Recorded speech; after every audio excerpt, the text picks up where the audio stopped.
ثم ما بعد قال الله تعالى في كتابه الكريم بسم الله الرحمن الرحيم إنا أنزلناه في ليلة القدر إلى آخر السورة. Allah Teala Kur'an-ı Kerim'de Kadir Gecesi'nin kadr ve kıymetini ayet-i kerimelerde bize açıkça ifade etmektedir. Ve bu gecenin kadr-ı kıymetinin 1000 aydan daha hayırlı ve daha bereketli olduğunu açık bir şekilde Allah Teala bize ifade etmektedir, buyurmaktadır. Değerli Müslümanlar, Müslümanın bu mübarek ayın son demlerinde yapması gereken, özellikle Peygamber aleyhissalatü vesselam bizim önderimiz, rehberimiz ve örneğimiz, kudvetimiz. Peygamber aleyhissalatü vesselamın hayatına baktığımızda özellikle Ramazan ayının son 10 gününde kendisini ayrı bir heyecan tutmuş, ayrı bir heyecan sarmış ve hatta uykusundan feragat ederek Peygamber aleyhissalatü vesselam son 10 günü ihya edip ibadetle, zikirle, duayla geçirmiş. Madem ki Peygamberimiz bu şekilde son 10 günü ihya etmiş ve Kadir Gecesi'ni ihya etmemizi tavsiye etmiş.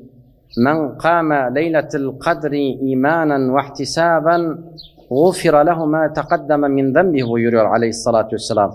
Kim Kadir Gecesi'ni inanarak ve sevabını Allah'tan umarak ihya ederse Allahu Teala geçmiş günahlarını affeder diye buyurmuştur. Önemli olan değerli Müslümanlar, bu mübarek ayda elde ettiğimiz maddi manevi kazanımları bütün hayatımıza, bütün 11 ayımıza yaymak ve zaten Kur'an-ı Kerim bu Ramazan ayını Ramazan ayı yapan, rahmet ayı yapan, af ve mağfiret ayı yapan Kur'an-ı Kerim'in bu ayda nüzulüdür. Kadir Gecesi'ni Ramazan ayında kadr ve kıymet haline getiren, 1000 aydan daha hayırlı kılan Kur'an-ı Kerim'in o gecede nüzulüdür değerli Müslümanlar. Kur'an-ı Kerim aramızda. Peygamber aleyhissalatü vesselamın son tavsiyelerinden birisi de size 2 şeyi emanet ediyorum buyuruyor.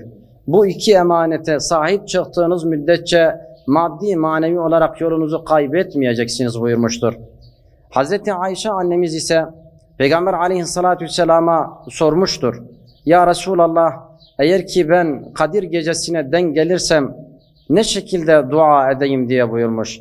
Hazreti Resulullah sallallahu aleyhi ve sellem şu duayı tavsiye etmiş. Allahümme inneke afuvun kerimun tuhibbul affe fa'fu anna.